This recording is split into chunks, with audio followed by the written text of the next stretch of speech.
¿Cómo está? ¿Me escuchan? Voy así, Inge, sí, Buenos disculpe. días, Inge. Buenos días, Inge. Buenos días, Inge. Muy buenos días con todos. Muy bien. Vamos a dar inicio a nuestra clase. Le comparto el escritorio y le comento que dentro de los archivos está colocada ya los resultados de la prueba número 3. De la prueba número 2 todavía no está porque estoy terminando de calificar las preguntas que son manuales. Espero que hasta la tardecita ya tenga y ahí le voy a colocar. Por lo pronto revisemos la prueba número 3. Entonces le doy unos minutitos, unos 5 minutitos para que revise y si tiene alguna pregunta que de pronto estuvo mal configurada o cree que hay que revisar, revisamos. ¿De acuerdo? Entonces revise su prueba.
Bien, listo.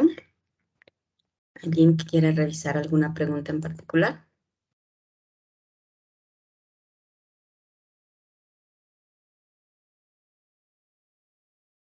John, dígame. Profe, la pregunta 16 de mi prueba.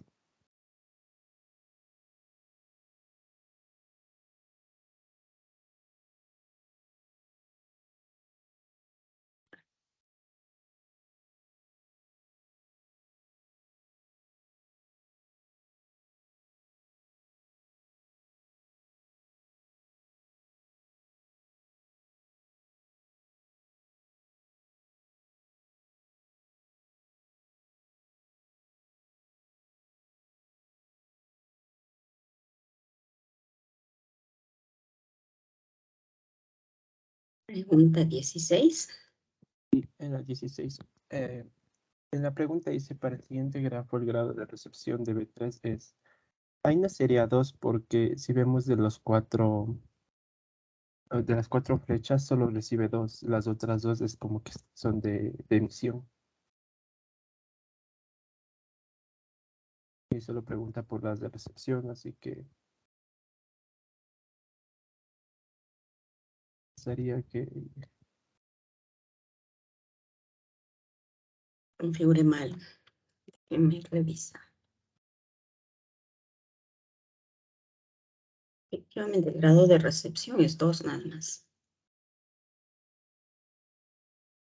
Lo que no estoy segura es si usted respondió 2. sí, profe, respondí 2, pero Ajá, ahí me sí, tachó la como... respuesta correcta está marcada de verde. Ujú. Le he puesto 4 grados de recepción, el B3, pregunta 16. Ok, cámara configurada. Vamos a ponerle acá.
Pregunta 38.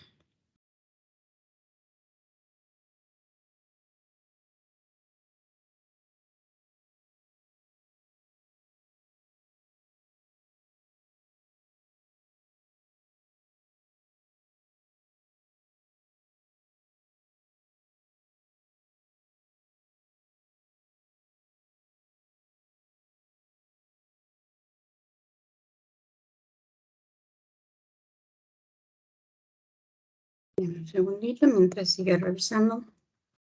A ver si hay alguna otra pregunta. Esto acaba de pasar.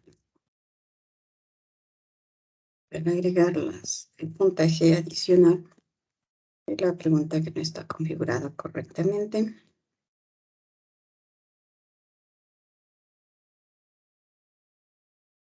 Es así.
Listo, corregida esa pregunta.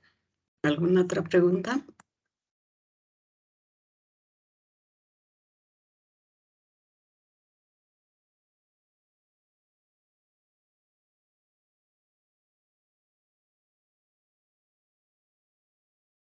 Kevin. Inge, buenos días. Mi pregunta 6, por favor.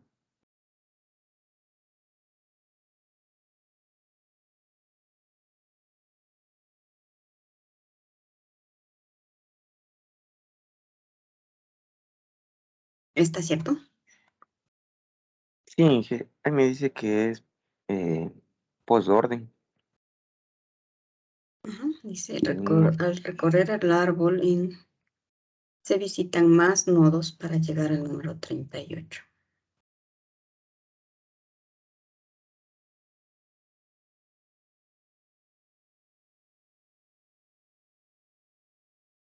Veamos el pre. ¿Cómo sería el recorrido en pre? Primero procesamos, significa que va 17. Luego nos vamos a la izquierda, va 13. Vamos a la izquierda, va 8. Vamos a la izquierda, va 5. Ya no hay más a la izquierda, a la derecha. Regresamos al 8. Nos vamos a la izquierda, va 10. Regresamos al 13, el 17. Sería 38. Primero procesamos 26. Derecha no hay, izquierda no hay. Luego sería 33. Regresamos. El 38 sería 43. Y 47 el pre. El in sería primero izquierda. Baja hasta el 5. Luego se procesa. 8. Luego sería derecha 10. Luego sería 13. Sería 17. Sería 26. 33. 38. 43. 47. Y el post sería izquierda, derecha y procesamos. Vamos todito hacia la izquierda, 5. Derecha, procesamos. Subimos al 8. Vamos primero al 10. Luego al 8. Subimos al 13. Subimos al 38. Primero izquierda, 26. Primero derecha sería 33. Luego sería el 26.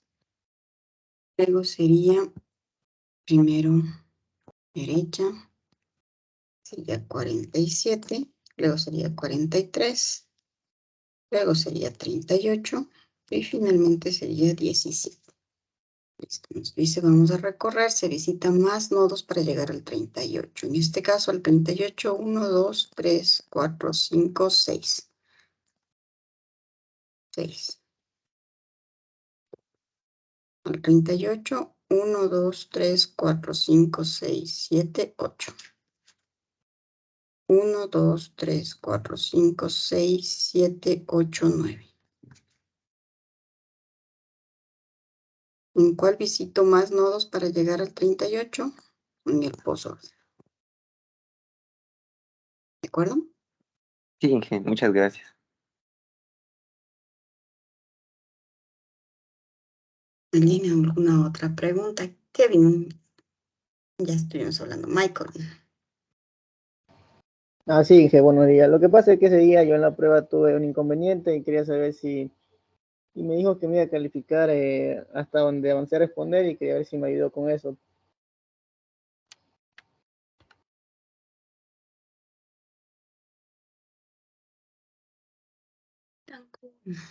No, Barrio Nuevo, ¿cierto? ¿Barrio Nuevo? Sí, dije, Veamos usted. Llegó hasta la pregunta número 12. Sí, Desde la 13 ya no respondió. no, porque se me cerró esa página. Sería 2, 3, 4, 5, 6, 7, 8, 9, 10, 11, 12 y 3, 15 puntos menos.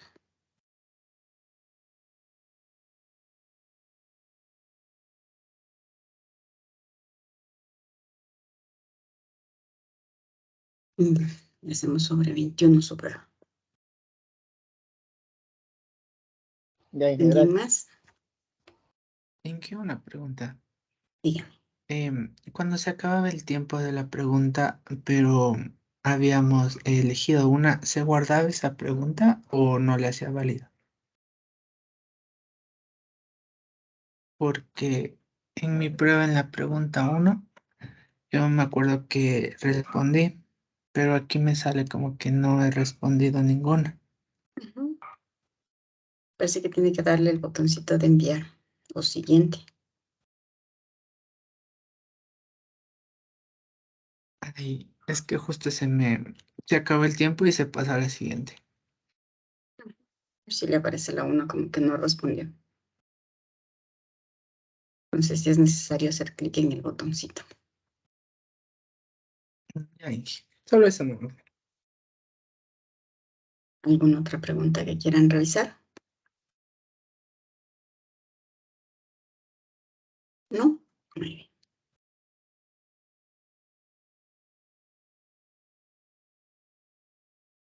Listo. ¿Qué otra novedad tenemos? Como ya sabemos, el 5 al 9 de septiembre son los exámenes finales. Es un examen conjunto con el otro curso. Creería yo que va a ser la fecha el 6 de septiembre, la fecha del examen final. Pero tengo que conversar con el otro profesor. Entonces, nuestro último día de clases será el viernes 2 de septiembre. He colocado el trabajo en grupo final, que ya voy a explicar de qué se trata, con fecha de vencimiento 31 de agosto. Significa que el jueves primero es las exposiciones. Jueves y viernes. Y viernes al final, después de las exposiciones, revisaremos las notas finales para que usted sepa cómo está de notas y con cuánto tendría que sacar en su examen final. También significa que el día 30 es la fecha de la prueba número 4. Entonces, para la última semana de agosto y el primer día de septiembre, tenemos el 30, la prueba 4, y el primero, trabajos en grupo. ¿De qué se trata el trabajo en grupo?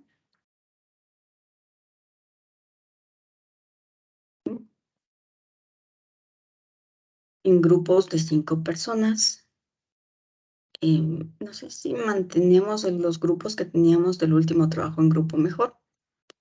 ¿Sí? Vamos a hacer un... Perdón, Inge, podríamos formar nosotros nuestros grupos para hacer este trabajo final, para hacerlo lo Pero mejor posible.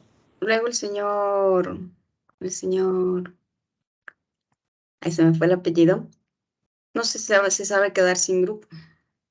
Ahorita nosotros ya lo integramos al chat de grupo, no sabíamos que estaba fuera. Igual ahorita ya hablar con todos para decirles que si no tienen grupo pueden hablar en clase y pedir grupo, no hay problema. Listo, entonces haga sus propios grupos de 5 personas.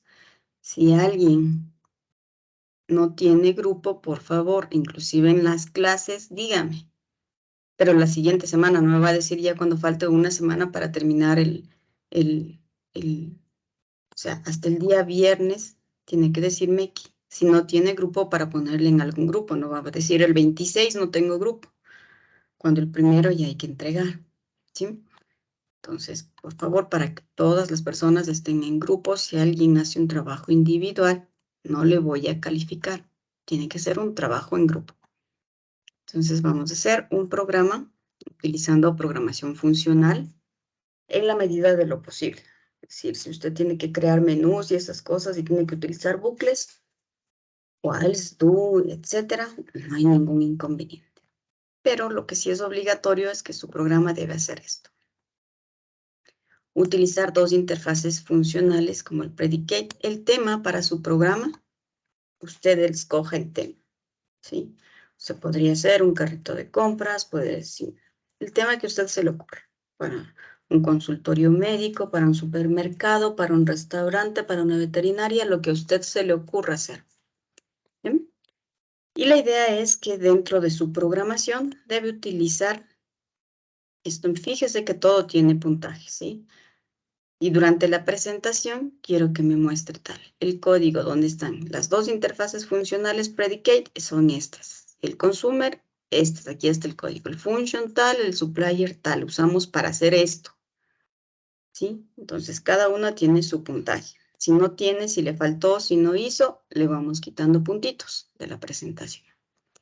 La parte B, 4 puntos, dice 4 operaciones intermedias diferentes. Ya vamos a aprender, es justo el capítulo que nos tocaría ver ya creo que la siguiente semana, sobre operaciones intermedias y operaciones finales. Tiene que implementar 4.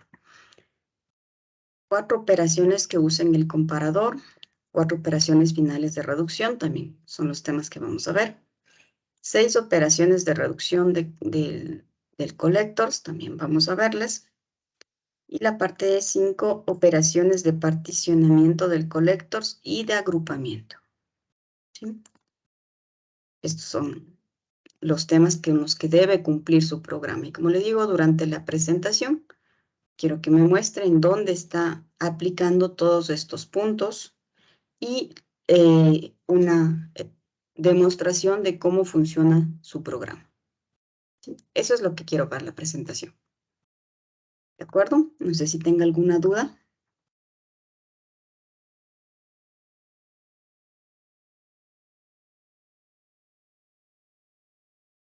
¿No? Un momento. Muy bien. Listo, entonces esa quedaría como el deber, como el trabajo en grupo final. Listo. Y continuemos con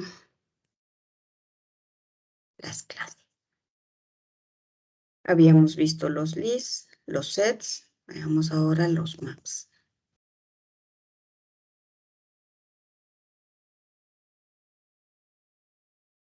Map, como usted puede ver, es una interfaz que no es derivada de collection, ¿sí?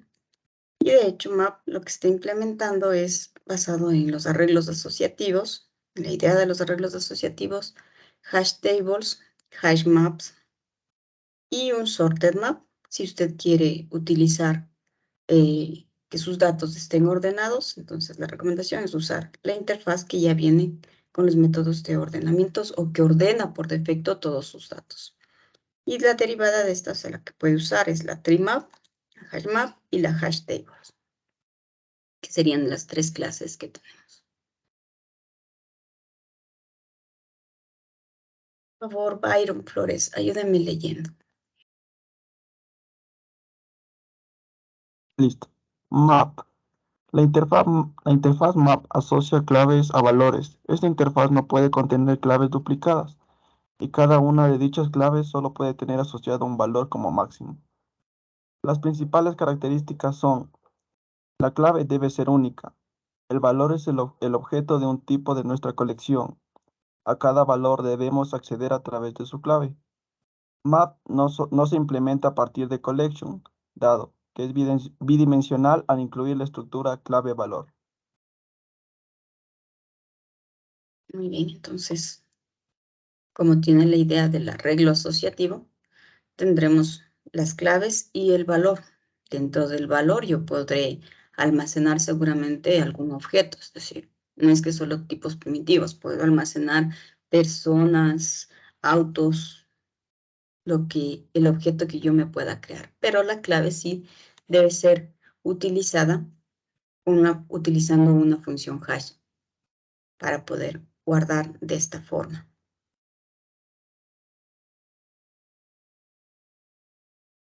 Danilo, ayúdeme leyendo, por favor. ¿Se me escucha? Disculpe.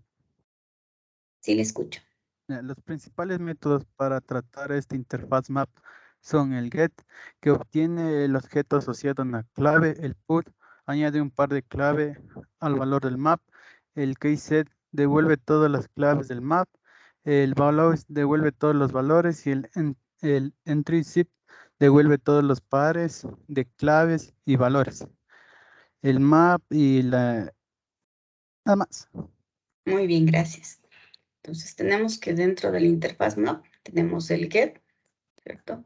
Un método que nos ayuda a obtener un objeto dado el valor de su clave. El put tenemos que guardar siempre, que sería similar al insert, ¿no es cierto? Pero tenemos que mandarle el clave y el valor. Kset nos va a devolver todas las claves. Los values también nos devolverá todos los valores. Y el entry set nos devuelve los pares. O sea, juntado todo lo que es el set y el values. Dentro del map, cuando usted declare un map, usted tiene que decir entre el mayor y el menor el tipo de dato que va a ser la llave y el tipo de dato que va a almacenar. En este caso, como llave, tiene un integer. Como valor, lo que va a almacenar es un string. ¿Sí? Y el map of es insertar los datos, ¿no es cierto? De la llave, valor, llave, valor, llave, valor, para obtener. Así es como se declara. Conozcamos la primera implementación ya como clase, que es HashMap. Por favor, Darío, ayúdame leyendo.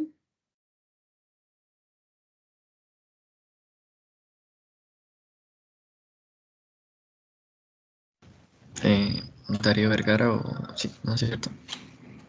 Sí, Darío Vergara. Ya. HashMap. Esta implementación almacena las claves en una tabla hash. Esta implementación proporciona tiempos constantes en las operaciones básicas, siempre y cuando la función hash disperse de forma correcta los elementos dentro de la tabla hash. ¿Sigo? Sí. A ver, permite asociar pares de claves y valores sin orden. No admite claves duplicadas, pero sin utilizar null como clave. Un ejemplo en código Java de la declaración e inserción de valores es... Muchas gracias. Entonces, dentro del HashMap, nosotros vamos a insertar, pero es de forma no ordenada. Los datos están almacenados en posiciones pseudo aleatorias en los HashMap. No está ordenado ni tampoco está insertado en el orden en el que usted insertó, tampoco. ¿Sí? En posiciones pseudo aleatorias donde se van a ir guardando. No admite claves duplicadas, pero sí puede permitirle el null como clave una única vez. Tenemos aquí el código para el uso del HashMap, ¿cierto? Ahí tenemos nuestro HashMap. Siempre le decimos cuál es el valor de la clave y cuál es el valor o el tipo de dato que vamos a guardar dentro del valor. Con el método put agregaremos los elementos. El hash table nos dice es idéntico al HashMap, pero no admite el valor null como clave. Igualito, hash table, colocamos clave valor. Exactamente igual. La diferencia no admite valores null dentro de la clave. El TreeMap, recuerde que el TreeMap es una clase derivada de un map, pero ya ordenado.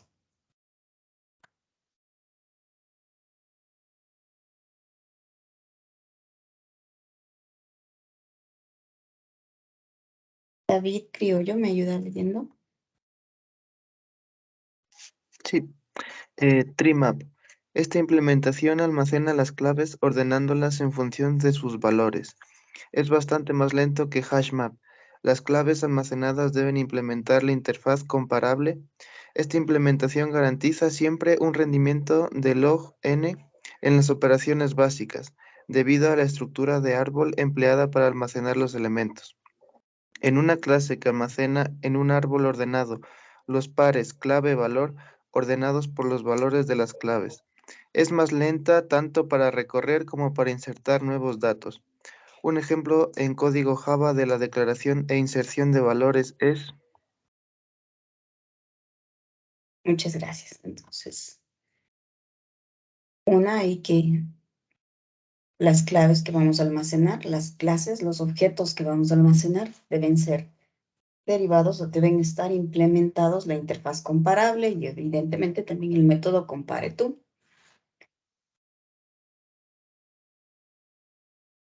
Nos dice que es un poco más lento a la hora de insertar y de recorrer. Es un árbol. Significa que nuestros datos ya van a estar insertados, pero ¿en qué orden? En el orden de la clave, no en orden del valor, sino en función de la clave se van a insertar de forma ordenada dentro del tree map. Entonces, igualito para la declaración también es clave-valor, quién funciona como clave, cuál funciona como valor, y con el método put vamos a insertar. Si en ese caso, a pesar del orden de inserción, al recorrerlos devolverá ordenados por el campo clave. El linked hash map. Denise Trujillo me ayuda leyendo.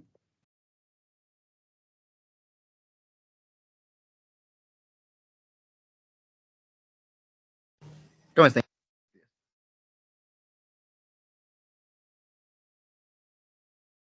Denise, ¿Se me escucha? ahí sí ya. Ya. A ver. Map. Linked hash map. Esta implementación almacena las claves en función del orden de inserción. Es simplemente un poco más costosa que HashMap.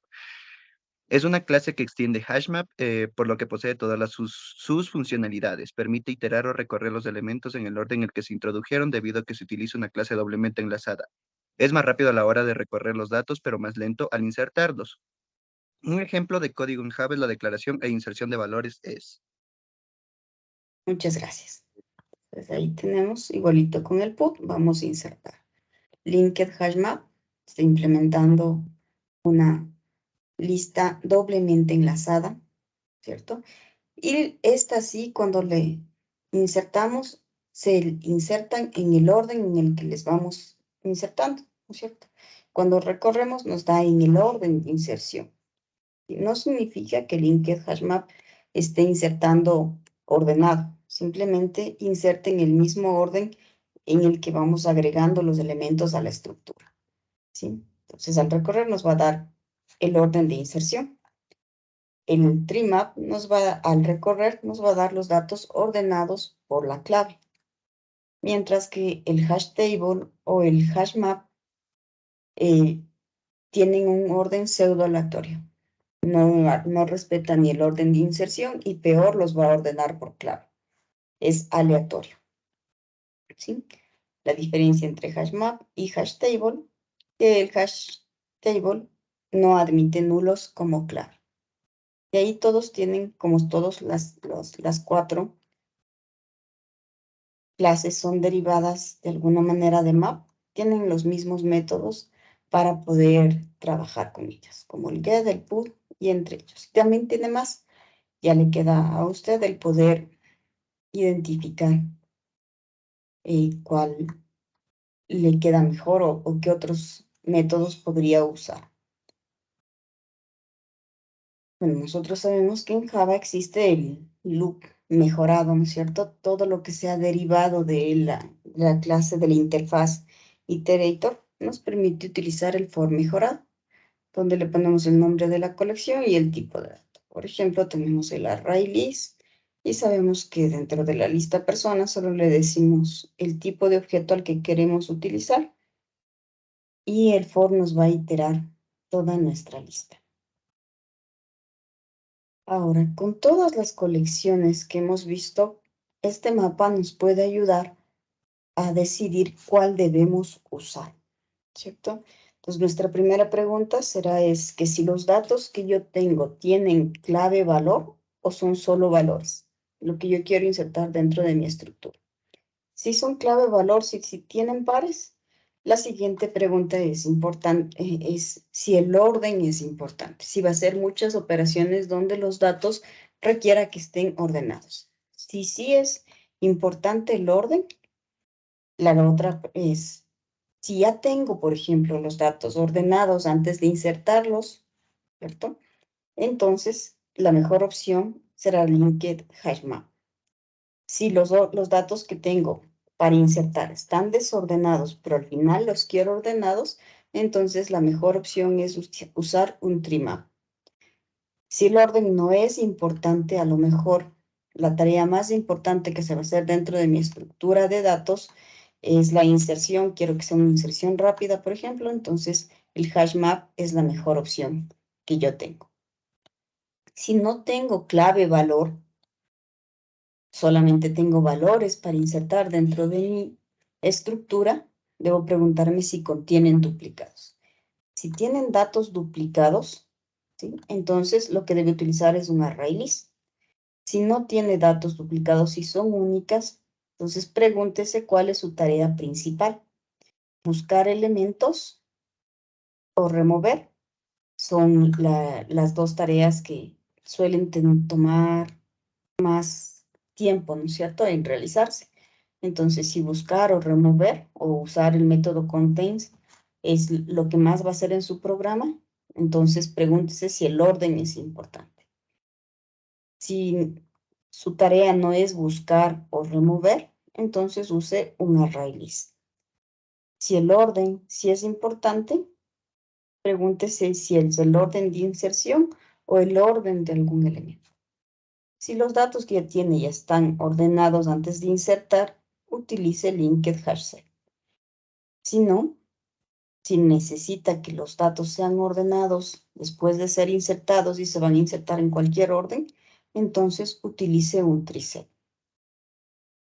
Si el orden no es importante, pero su tarea sí es hacer el remove o el contains, use un hashset. Eso es lo que nos dice este mapa, que nos ayuda bastante bien a identificar qué tipo de estructura en qué deberíamos usar, ¿sí? Entonces, cuando usted decida en su proyecto final escoger alguna de estas estructuras para almacenar los datos, ¿sí? Usted debe justificar por qué. Digamos que su tarea va a ser, va a tener bastantes búsquedas, ¿cierto? Qué sé yo. Quiere buscar como si fuese la tienda de Amazon, ¿cierto? Donde usted busca un producto y dice, yo quiero buscar ropa, quiero buscar zapatos, quiero buscar tecnología. Y su tarea es de búsqueda muchísimo.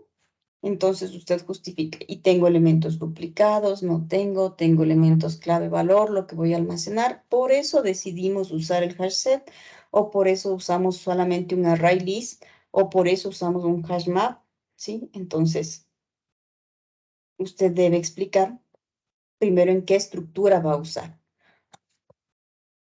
¿De acuerdo? ¿Alguna duda, alguna pregunta hasta ahí? No, muy bien, entonces vamos al código.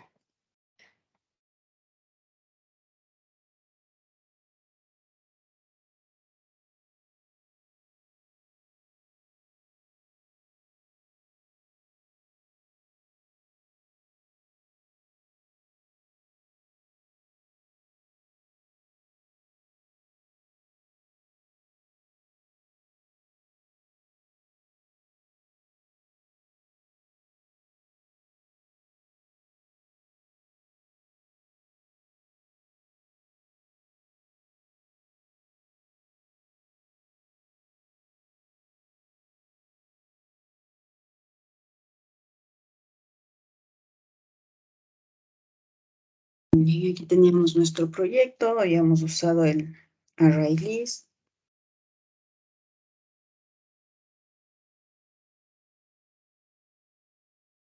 Teníamos el linked list, el hash set. Y vamos a seguir haciéndolo ahora con estructuras de tipo map.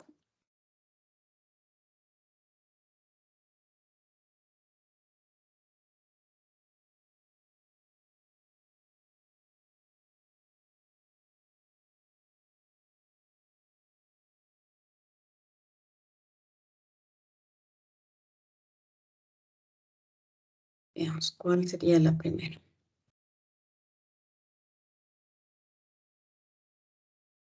Hash map.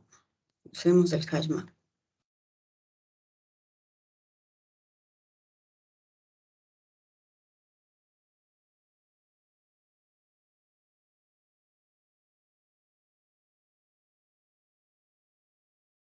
Cuando declaramos el hash map, primero vamos a importarle. Nosotros necesitamos decirle cuál va a ser la clave. Digamos que nuestro ID va a ser de tipo integer, debe ser una referencia, ¿cierto? La clave va a ser un integer y el valor va a ser una persona.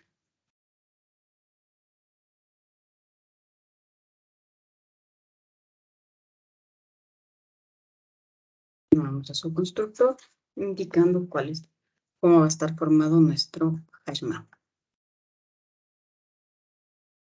El hash map ya no tiene el método add, tiene el método put.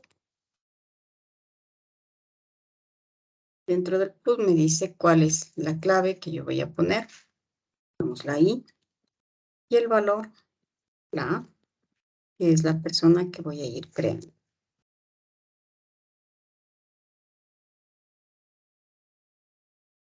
Y ya tenemos el tiempo que me voy a demorar en insertar dentro de una estructura hashmap. Veamos, aquí yo voy a medir dentro del hashmap el eliminar, ¿cierto? Vamos a eliminar un conjunto de datos. Primero veamos cómo podemos eliminar, cuál es el método para eliminar dentro del hashmap. Tenemos el remove. Fíjese que en el remove podemos tener la llave, puedo remover por llave o puedo remover en el par, ¿cierto? Es decir, llave, valor. ¿Sí? Vamos a usar este remove que me va a devolver una persona y yo le doy la llave. Y decir, ¿cuál es la llave aquí? El índice. Y me va a devolver A, que es una persona que queremos remover de nuestra estructura.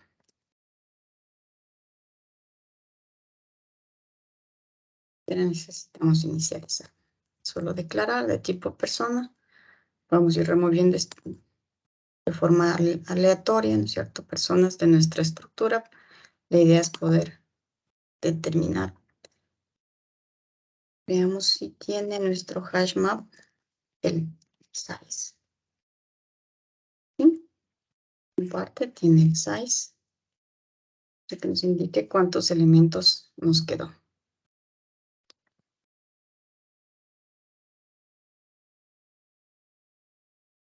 Y veamos la búsqueda dentro del hash map.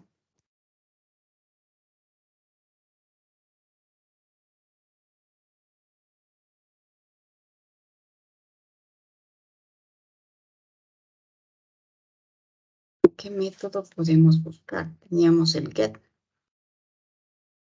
Dado una clave, nos va a devolver una llave. ¿Cuál es la clave aquí? El índice. Nos devuelve la persona B. Estábamos contando cuántos se encontraban.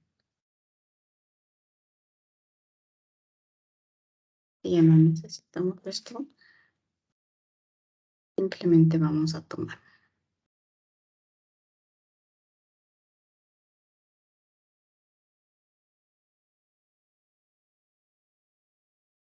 Hashmap, buscar. Imprimamos el tamaño de la estructura y tenemos el tiempo. En insertar, en eliminar y en buscar dentro de nuestro hashmap que estamos guardando enteros como llave y una persona como valor.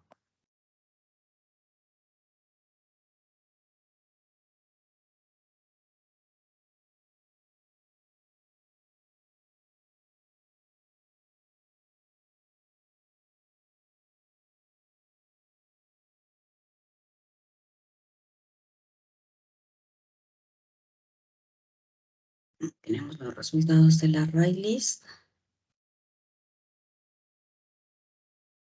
del linked list, del hash set, linked hash set, del tree set y finalmente tenemos nuestro hash map. Veamos, en inserción, el array list nos dice 27. En insertar el linked list 22, el más rápido sigue siendo linked list en la inserción. Hash set se demora 48, linked hash set 30, el treeset 28, aún así linked list es más rápido, excepto nuestro hash map. El hash map muchísimo más rápido en la inserción que cualquiera de las otras estructuras. A la hora de eliminar, efectivamente sí eliminó los datos, por eso el tamaño de la estructura disminuyó. Se demoró 3 microsegundos en hacer la eliminación. El eliminar en el array list, bastante lenta. Eliminar en el linked list, mucho más lenta. El hash set en eliminar, rápido. Pero el hash map, por ahí va, bastante similar. El linked hash set, también el eliminar, bastante rápido. Fíjese que en eliminar, los set y el map tienen muy buenos tiempos. El buscar en un hash map, supremamente rápido, más rápido que cualquiera de los otros, fíjese. Inclusive más rápido que el treeset, el hash map. Está yendo más rápido el momento que tiene que buscar elementos dentro de la estructura porque está buscándolo por la llave, directamente.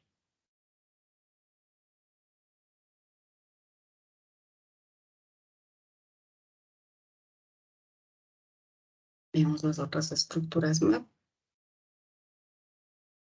El código va a ser muy similar.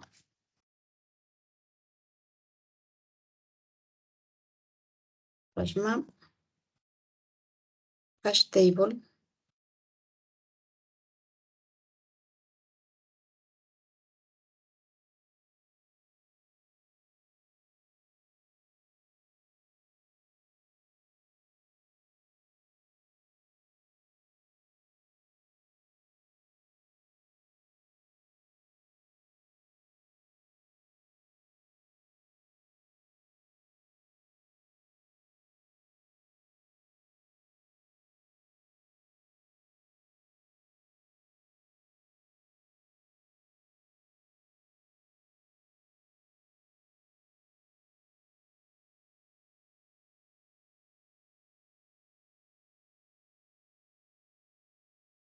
ok.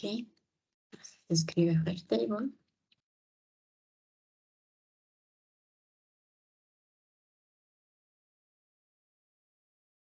Y voy a insertar, eliminar y buscar.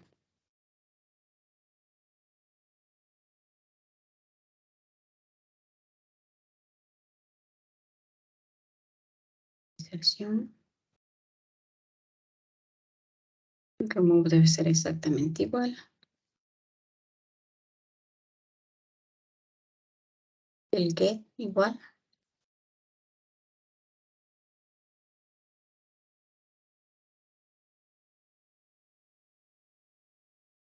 Coloquemos de una vez el código para las otras.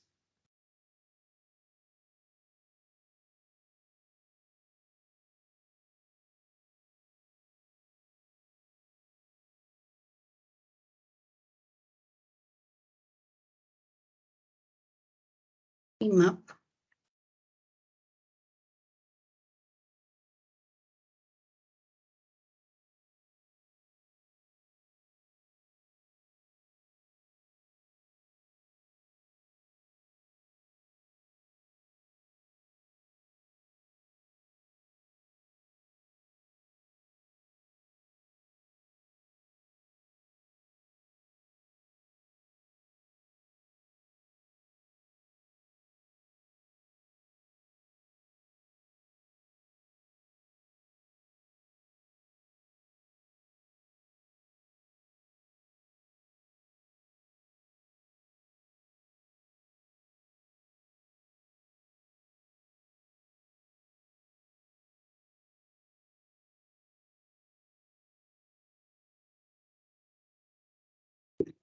Código del map y la última.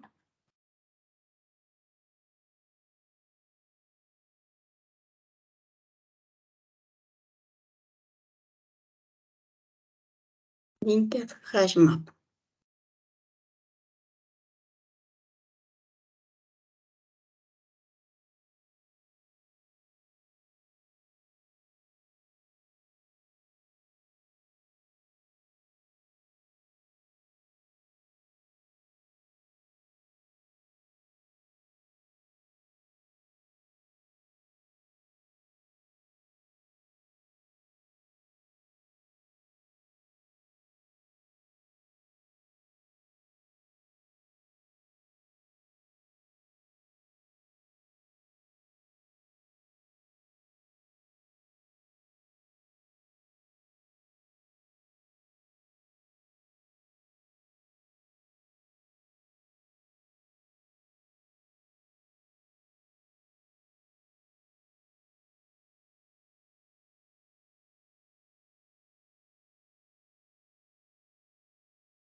Bien, aquí tenemos los de tipo hash.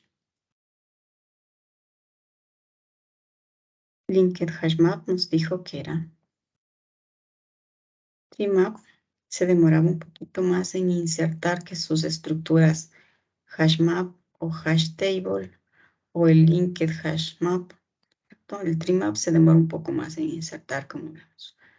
Pero a la hora de buscar y eliminar, sigue siendo bastante efectivo. Similar al hash map o al hash table a la hora de buscar y eliminar. La diferencia va a ser el trimap, por ejemplo, ya nos da los datos ordenados. El linked hash map va a tener el orden de inserción. Y estos otros dos van a tener un orden pseudo aleatorio el rato que nosotros hagamos, recorramos las estructuras.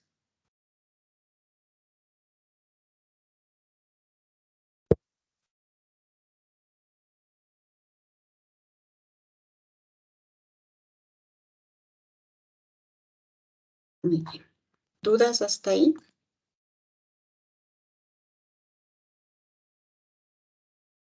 ¿No? Muy bien. Una vez que conocemos las estructuras genéricas que vienen dentro del collection o dentro del map, ¿cierto? Vamos a aprender otro concepto que son los strings, que nos van a ayudar a hacer muchísimas tareas con todas estas estructuras. ¿Qué es crear un stream?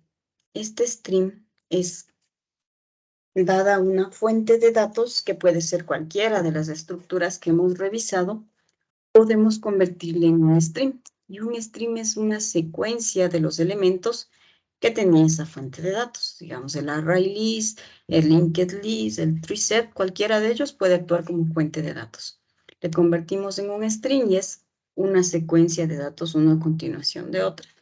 Y la idea es que esa secuencia de elementos soporta operaciones de procesamiento. Si nosotros vamos sobre ese stream, vamos a hacer algún procesamiento de datos adicional que nos va a ayudar en algunas tareas. Ya vamos a ver qué tan eficiente o qué tan funcional es esta partecita del stream. Digamos que el API, el API de stream nos permite crear código de forma declarativa, más conciso, es más cortito y podría inclusive llegar a procesar datos en paralelo sin tener que utilizar los threads, digamos, de Java que tiene y que usted va a aprender cuando aprenda programación paralela.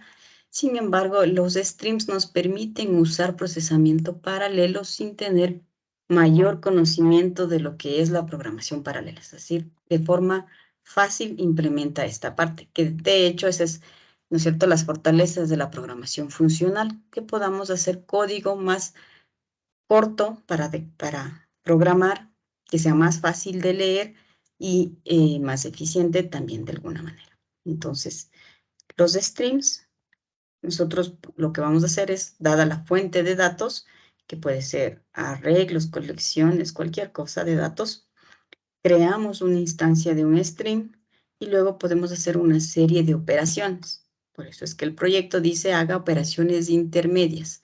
Podemos realizar varias operaciones intermedias, una a continuación de la otra, y una sola operación terminal, ¿sí?, para procesar nuestros datos. La idea de convertirla en un stream es que usted va a procesar esos datos con varias operaciones intermedias, una sola operación terminal y poder visualizar el resultado de ese procesamiento, que le muestre cuál fue el resultado de lo que hizo. Para ello, tenemos que importar la librería de la útil, el stream collectors, ¿sí? Y entonces, ¿qué es lo que vamos a hacer? Primero nos dice, por ejemplo, aquí tenemos una lista. Simplemente a nuestra lista, lo único que le hacemos es .stream y con ello, así de sencillo, ya estamos convirtiendo la lista de alumnos, la convertimos en un flujo de datos mediante la llamada al método stream. Luego, por ejemplo, nos dice, colocamos .stream, luego colocamos otro puntito y colocamos una operación. En este caso, el filter, por ejemplo, es una operación intermedia. Utilizamos el método que se puede aplicar a los streams, que es el filtro, y le pasamos una expresión lambda, nos dice. Como parámetro, el filter recibe una expresión lambda. Esta expresión lambda nos dice que, por ejemplo, usted sabe que este es el parámetro, ¿no es cierto? Para cada alumno estamos obteniendo, si tomamos sus créditos acumulados, son mayor que 20. Esta expresión lambda, ¿qué me devuelve? ¿Qué tipo de dato me devuelve esa expresión lambda?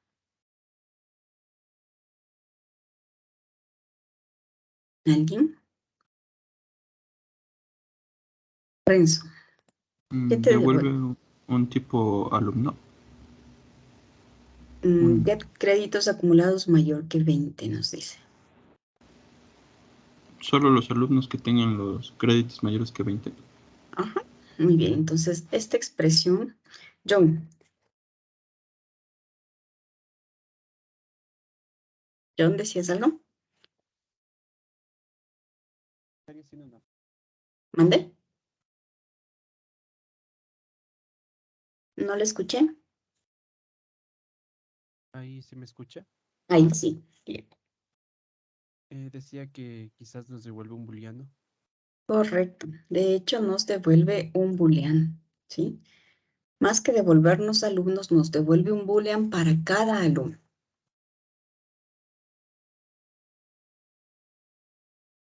John Andy. ¿Qué es lo que ocurre? Digamos que vamos a hacer.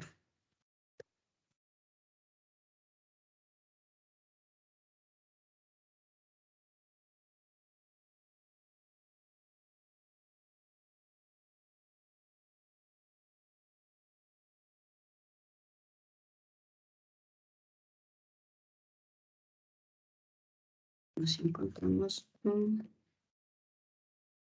gráfico de un string.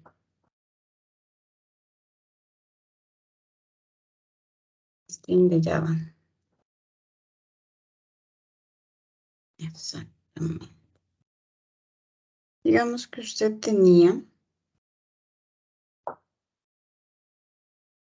Este me parece que podría ser. ¿Sí? Bueno, está bastante chévere, pero no se le ve bien.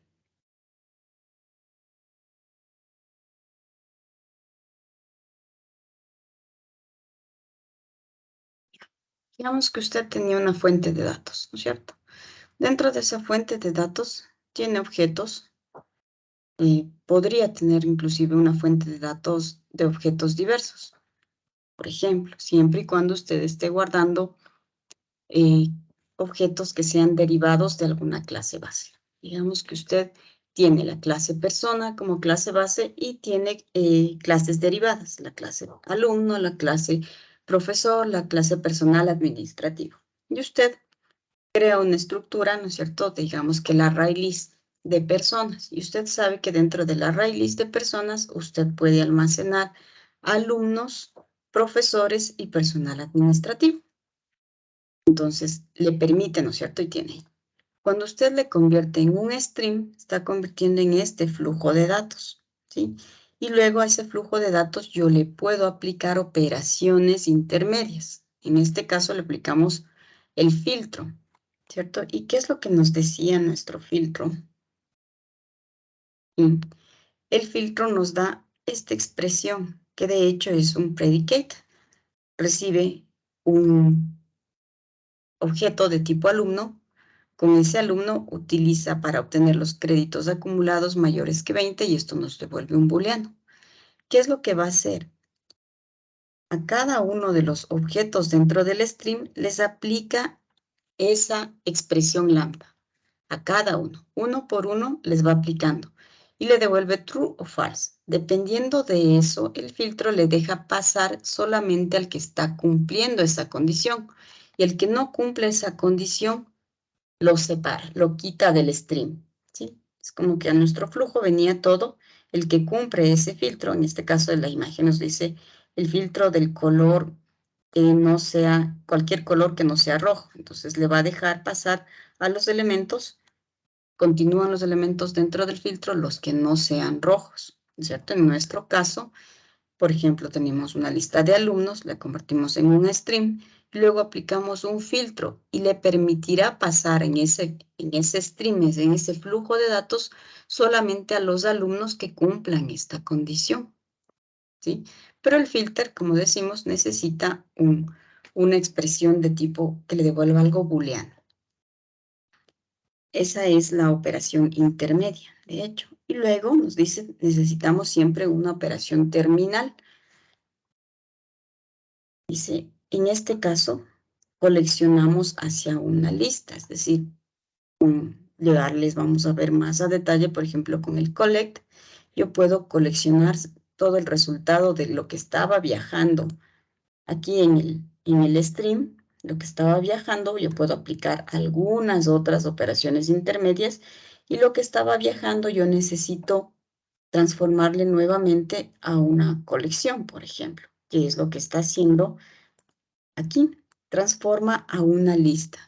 Y lista de alumnos filtrados lo que va a tener es una lista. Finalmente usted podría, por ejemplo, imprimir con el for mejorado, ¿no es cierto?, para el collection, todos los alumnos que viajaron a través de ese stream y cumplieron esta condición. Esa es la idea general de cómo funciona un stream. No sé si tenga alguna duda, alguna pregunta hasta ahí.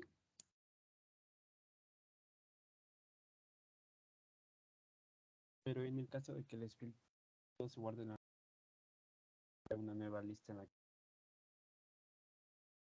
la Se le corta, John. ¿Otra visita?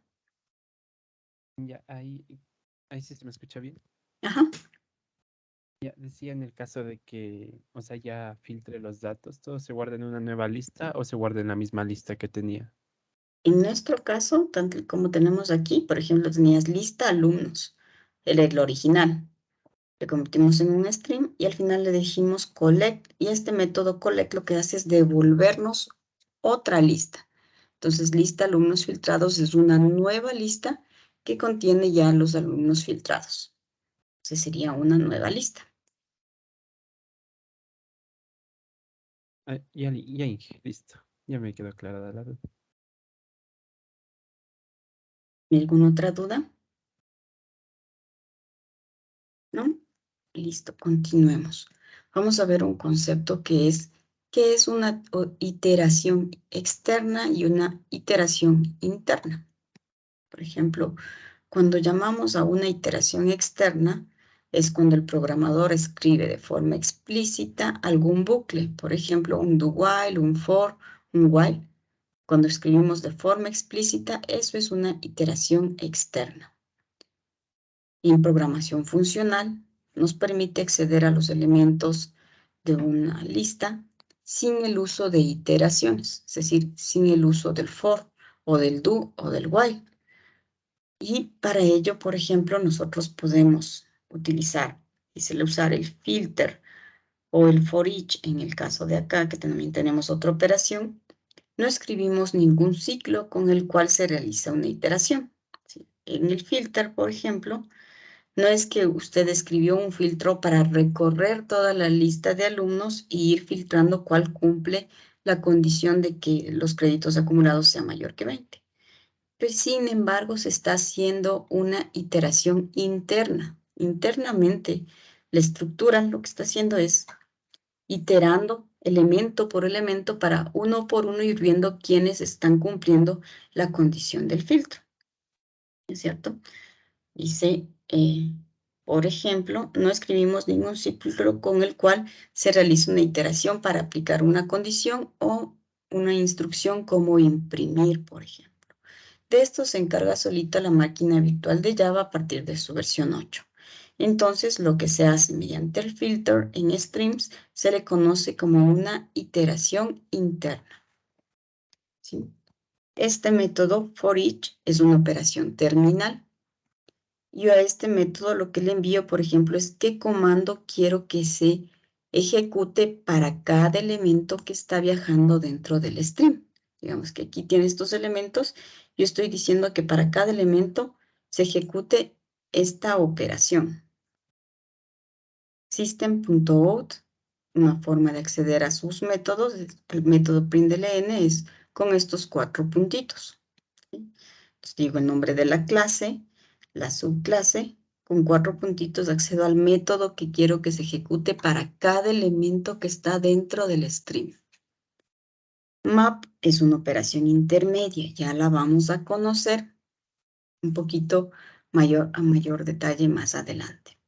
La idea aquí es que usted quiero que distinga entre lo que es una iteración externa y una interna. La externa necesitamos colocar explícitamente como programadores un for, un do o un while. ¿Ya? Una iteración interna, por ejemplo, ocurre cuando estamos llamando al método filter, cuando estamos llamando al método map o cuando estamos llamando al método for each, ocurre una iteración interna. Porque de todas maneras, aunque nosotros no pongamos de forma explícita un do, un while o un for, internamente Java se encarga de a cada elemento que viaje por el stream aplicarle, como si estuviese en un for explícito, el filtro o aplicar la ejecución de algún comando como es el println. ¿Sí? Eso es una iteración interna. Otro concepto que también tenemos, que ya le hemos estado mencionando, son las operaciones internas y las terminales. Por ejemplo, nos dice, operación intermedia, ya vimos el filtro. También tenemos el map. Dice, con map me voy a ayudar para hacer una transformación dentro de mi stream. Voy a transformar los datos que están viajando en mi stream. Es decir, filter lo que me devuelve es un stream de alumnos. ¿Sí? Es decir, estaba aquí viajando y tenía personas de todos los tipos. Tenía personas, tenía alumnos, tenía profesores, tenía personal administrativo. Empezaron a viajar por el stream y digamos que mi filtro era decir, solamente deje pasar a los alumnos. ¿Sí? Quiero que cuando el tipo de la persona sea alumno, siga viajando a través del stream. El resto ya se quedan ahí, ya no les dejo pasar. Eso es lo que hace el filtro, ¿no es cierto? Cumplen alguna condición y les dejo pasar. Luego el map lo que va a hacer es transformar. ¿Sí? Yo tengo objetos de tipo alumno viajando y les voy a transformar. Por ejemplo, aquí, ¿a qué les quiere transformar? Dice, de cada alumno utilice este método. El nombre de la clase, alumno, con 4 puntitos accedemos al método getNombre. Significa que yo estoy transformando.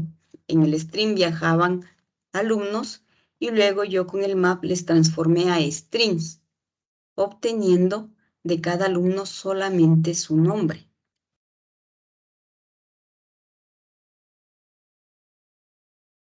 ¿No? ¿Sí? Eso es lo que me hace el map. Transformar.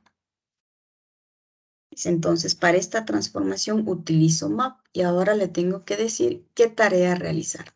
Para cada elemento del stream, y es colocar el nombre de la clase y con 4 puntitos accedemos al método que nos retorna únicamente el nombre. Alumno.getNombre es una forma reducida de expresiones lambda y se le conoce como la referencia a un método. Esto, el nombre de la clase, 4 puntitos y el nombre de un método, es también una expresión lambda reducida. Sigue siendo una expresión lambda. Significa que el map me admite como parámetro una expresión lambda. El filter también me admite como parámetro una expresión lambda. Son expresiones lambda en los dos casos.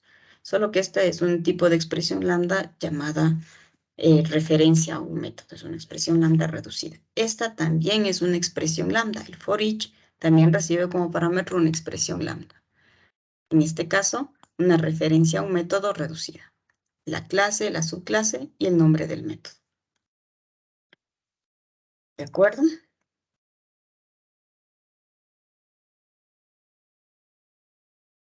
Ahora, dice, tanto filter como map se les conoce como operaciones intermedias. Yo puedo hacer una a continuación de otra.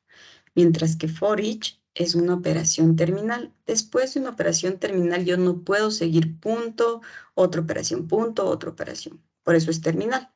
No hay cómo colocar más operaciones luego de una operación terminal. Después de operaciones intermedias, sí, yo puedo seguir colocando muchas otras operaciones intermedias. Sigo poniendo punto, el nombre de la operación, punto, el nombre de la operación. ¿Sí? Nos dice todos aquellos métodos terminales que vayas a incorporar dentro de tu programación, siempre los vas a colocar al final, la operación terminal. Si la ayuda de Java te indica cuando un método o una acción es una operación terminal. De hecho, usted le da punto y puede ver a cada uno de los métodos qué tipo de operación es. ¿Es una operación terminal? ¿Es una operación intermedia? Como para que sepa dónde colocarla. Tenemos otros ejemplos de operaciones intermedias. Por ejemplo, limit. También es una operación intermedia que nos ayuda a limitar la cantidad de datos que recibimos del stream anterior. Digamos, esta imagen es chévere. Digamos que aquí usted pondría limit. Digamos que estaban viajando 4 objetos dentro de su stream. Si usted pone limit 2, le dice solo pasen los 2 primeros. Y el resto los descarta. Eso es lo que hace la operación intermedia limit. ¿Sí? Solo le deja pasar a 2. Si usted pone limit 10, solo le deja pasar 10. Si le dice limit 20, le deja pasar solo 20. Si tenía solo 5, igual va a pasar los 5 primeros. ¿Ya? ¿Para qué es utilizada, por ejemplo, limit? Cuando usted quiere hacer reportes, por ejemplo, y dice usted quiere ver todos los productos más vendidos, el top 10, por ejemplo. Los productos que en ventas durante el último año ocupan el top 10. Entonces pone un límite 10. El top 5, límite de 5 y solo le va a devolver los 5 primeros, ¿cierto? Eso es el límite. Skip, por ejemplo, también es otra operación intermedia, que puede en cambio descartar los primeros n elementos y le muestra el resto, ¿cierto? El limit le dice tomo los de los primeros 2, los primeros 5, los primeros 10. El skip le dice en cambio descarte. Te quita los primeros 5 y te muestra el resto de elementos. Así funciona el limit y el skip.